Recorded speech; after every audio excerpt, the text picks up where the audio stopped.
Disclaimer. Viewer discretion is advised. This video contains discussions of death, crime, disturbing events, and unresolved mysteries. Some details presented may be upsetting to certain viewers. This content is intended for educational, documentary, commentary, and informational purposes only. Now, let's begin. Imagine knowing exactly when you're going to die. Not in a vague way. Not because a doctor gave you months to live. But because you've already made a plan. A detailed plan. A plan so thorough that, after you're gone, nobody will know who you were. No family. No friends. No address.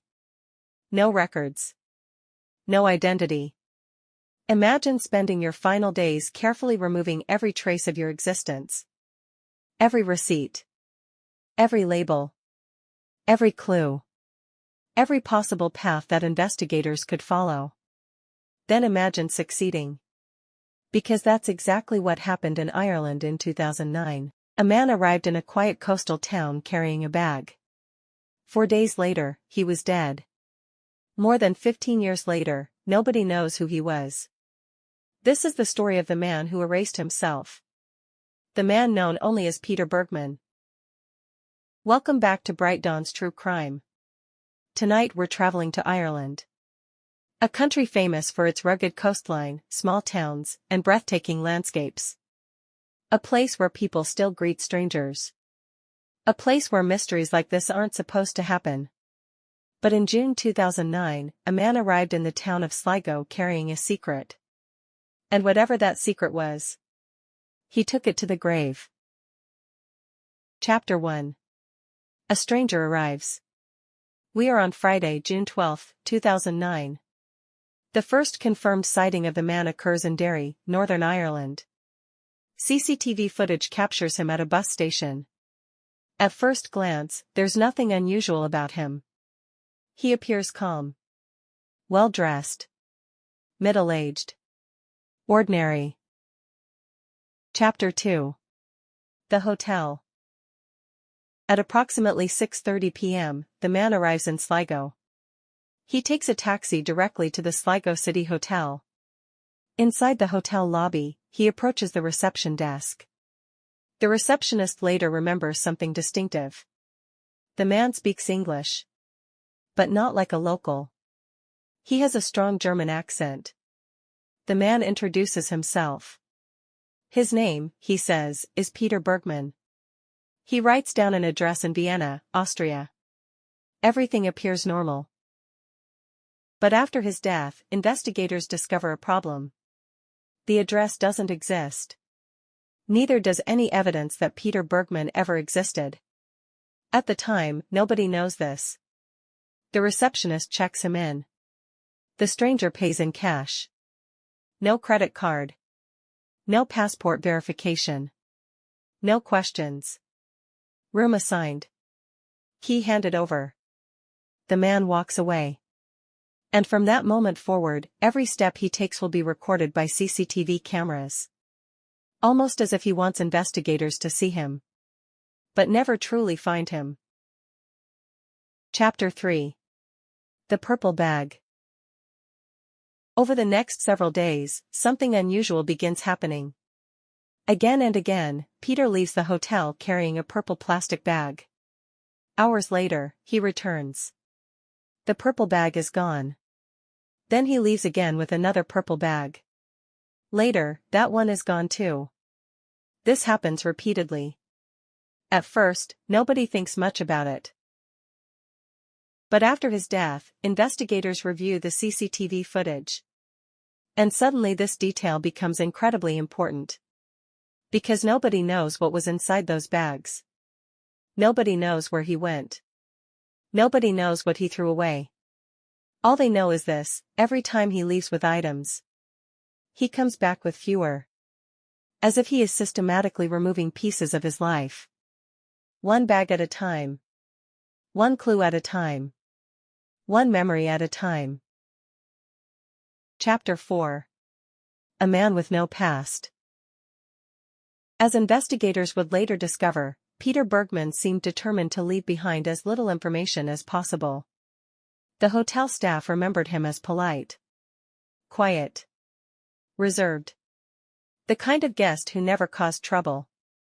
The kind of guest nobody would normally remember. But there were small details. Odd details. The kind of details that only become important after something terrible happens. One employee later recalled that Peter appeared to be in poor health. He moved slowly. Sometimes he seemed short of breath. At times he appeared uncomfortable, as though he was dealing with a serious medical condition. Yet he never mentioned being sick. He never asked for medical assistance. And he never sought treatment. Instead, he continued with whatever mission had brought him to Sligo. Every morning he left the hotel. Every evening he returned. And every day, more pieces of his life disappeared. Investigators would later discover something remarkable. Despite the extensive CCTV footage collected from around Sligo, not once was Peter captured disposing of his belongings. Not once. It was as if he somehow knew where cameras were located. Or perhaps he was simply being extremely careful. Whatever the reason, the contents of those purple bags were never recovered. To this day, nobody knows what he was getting rid of. Documents? Photographs? Personal belongings? Medical records? Evidence of his true identity? And that mystery would only deepen. Chapter 5. The Post Office. One of Peter's most important trips took place on June 13. He visited the local post office. Witnesses later reported seeing him carrying several items. Among them was a parcel. The man mailed the package overseas. Investigators later determined that the parcel was sent to an address somewhere in Europe. But the exact contents remain unknown. Think about that for a moment. If Peter was deliberately destroying evidence of who he was, why send a package? What was inside? Why was it important enough to preserve? Was it something valuable? Something sentimental? Something he wanted somebody to receive after his death? Or was it simply another part of a carefully planned strategy? The answer remains a mystery. No confirmed recipient has ever come forward. No one has ever publicly claimed ownership of the package. And investigators were never able to determine exactly what happened to it. Another clue. Another dead end. Before we continue, I want to share something surprising. According to YouTube statistics, more than 90% of the people who watch BrightDawn's True Crime aren't subscribed. If you're enjoying this investigation and want to help us uncover more forgotten mysteries, cold cases, and unexplained disappearances, please take a second to subscribe. It costs nothing, but it helps the channel more than you can imagine. And now, let's continue with the mystery of Peter Bergmann. Chapter 6. The Last Days. By June 15, Peter's time in Sligo was coming to an end. Hotel staff noticed that he seemed increasingly tired. Increasingly weak. Yet he continued carrying out his routine. Leaving. Returning. Disappearing into town. Then coming back with less than he had before. By now, investigators believed that most of his belongings had already been removed. His mission was nearly complete. Whatever evidence connected him to his real life had largely vanished. And then something strange happened. When investigators later examined his room, they discovered there was surprisingly little inside. No identification. No passport. No driving license. No personal photographs. No letters. No address book. No clues. Nothing that could easily reveal who he really was. It was almost as if the room belonged to a ghost. A man who had appeared from nowhere. And who was preparing to return there. Chapter 7. The Final Night. June 15, 2009. Peter spent his final evening moving around Sligo. Witnesses would later recall seeing him walking through town. Nothing seemed unusual. Nothing suggested that within hours he would be dead. The following morning, he checked out of the hotel. He paid his bill in cash. Just as he had done from the beginning. No credit cards. No traceable transactions. No records. The receptionist asked if he would need a taxi. Peter politely declined. Then he walked away, carrying only a few remaining possessions. Nobody knew it then, but this would be the last confirmed sighting of Peter Bergmann alive. Hours later, his body would be found. And one of the strangest mysteries in Irish history would begin. Chapter 8. Ross's Point. It is morning. The date is June 16, 2009, at Ross's Point. A beautiful coastal area just outside Sligo. The weather is calm. The sea stretches endlessly toward the horizon. Early walkers begin their morning routines. For one local resident, it appears to be an ordinary day. Then they notice something. A man lying on the beach. At first there is confusion. Perhaps he's sleeping. Perhaps he's resting. But as they approach, the truth becomes clear. The man is dead. Emergency services are called. Police arrive. The area is secured. The body is identified as the same man who had checked into the Sligo City Hotel under the name Peter Bergmann. But the questions begin almost immediately. Because even in death, Peter is still hiding his identity. And what investigators are about to discover will make the mystery even more disturbing. Chapter 9. The Autopsy. As investigators began examining Peter Bergmann's body, they expected to find answers. Instead, they found more questions. The autopsy revealed that the man was suffering from serious health problems. Very serious. Medical experts discovered evidence of advanced prostate cancer. The disease had spread. By this stage, Peter was likely experiencing significant pain. The cancer had already metastasized into his bones. Doctors later stated that his condition would have caused chronic discomfort and physical weakness. Suddenly, some of the witness statements began to make sense. The way he walked, the way he appeared tired, the way he seemed short of breath. Peter had likely known he was dying. But there was something even stranger. Despite his advanced illness, investigators found no medication. No prescriptions. No medical records. No hospital documents. Nothing. For a man battling terminal cancer, it was as if he had never visited a doctor in his life. And that was impossible. Somewhere, at some point, Peter had received treatment. Someone had diagnosed him. Someone had spoken to him about his condition. Someone knew who he was. But whoever those people were, they have never come forward. Chapter 10. The Missing Identity. The investigation now shifted toward identifying the man. Surely that would be the easy part.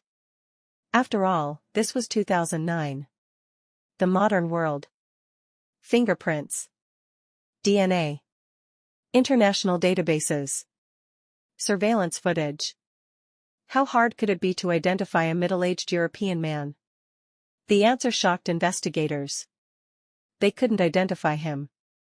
Not through fingerprints. Not through DNA. Not through missing persons databases. Not through Interpol. Not through hospitals. Not through police records. Nothing matched. Nothing.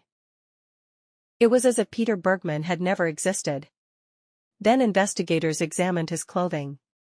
And what they found sent chills down their spines. Almost every label had been removed. Every clothing tag. Every manufacturer label. Every identifying mark. Gone. Cut away. Deliberately. Methodically. Who does that? Most people don't even notice clothing labels. Yet Peter had gone through every item he owned and removed them. Not one or two. Almost all of them. Investigators quickly realized something. This wasn't random. This wasn't accidental. This was planned. Someone had spent a considerable amount of time making sure those labels disappeared. Someone wanted to make identification as difficult as possible. And that someone was Peter Bergman.